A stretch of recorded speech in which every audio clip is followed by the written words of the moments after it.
ചിറയൻകീഴ് മുതലപ്പുഴയിലുണ്ടായ അപകടത്തിൽ മരണപ്പെട്ട അഞ്ചുതെങ്ങ് കൊച്ചുമേത്തൻ കടവ സ്വദേശി ഫ്രീമോന്റെ സംസ്കാരം കഴിഞ്ഞ ദിവസം വൈകുന്നേരത്തോടെയാണ് നടന്നത്.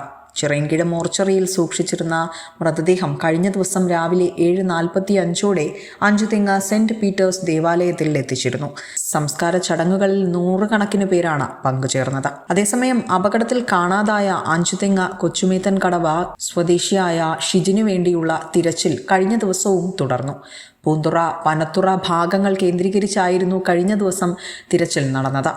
പനത്തുറയിൽ പോലീസ് ഡ്രോൺ ഉപയോഗിച്ച് കടലിൽ പരിശോധന നടത്തുകയുണ്ടായി. ഹെലികോപ്റ്റർ ഉപയോഗിച്ചും തിരച്ചിൽ നടത്തി. കോസ്റ്റൽ പോലീസിന്റെ ജലറാണി ബോട്ടിനും മറൈൻ എൻഫോഴ്സ്മെന്റ് വള്ളങ്ങൾക്കും അഴിമുഖത്തെ ശക്തമായ തിരമാല കാരണം കടലിലേക്ക് പ്രവേശിക്കാൻ സാധിച്ചിരുന്നില്ല. വിഴിഞ്ഞത്ത് നിന്നെത്തിയ കോസ്റ്റ് ഗാർഡിന്റെ കപ്പലും നാവികസേനയുടെ ഹെലികോപ്റ്ററും മറൈൻ എൻഫോഴ്സ്മെന്റിന്റെ ബോട്ടുകളും തിരച്ചിലുകൾക്ക് മുഖ്യ പങ്ക് വഹിച്ചു. അപകട സമയത്തെ ഒഴുക്ക് തെക്ക് ദിശകളിലേക്കായതിനാൽ വേളി, പള്ളിത്തുറ, തുമ്പ തീരങ്ങളിൽ വ്യോമജല മാർഗങ്ങളിലൂടെ പരിശോധനകളാണ് കഴിഞ്ഞ ദിവസം നടന്നത്. എന്നാൽ പ്രതികൂല കാലാവസ്ഥയും വെളിച്ചക്കുറവും കാരണം കഴിഞ്ഞ ദിവസത്തെ തിരച്ചിൽ അവസാനിപ്പിച്ചിരുന്നു. ഇന്ന് രാവിലെയും തിരച്ചിൽ പുനരാരംഭിച്ചതായാണ് റിപ്പോർട്ട്. വിസ്മയ ന്യൂസ്, ചിറയൻകീഴ്.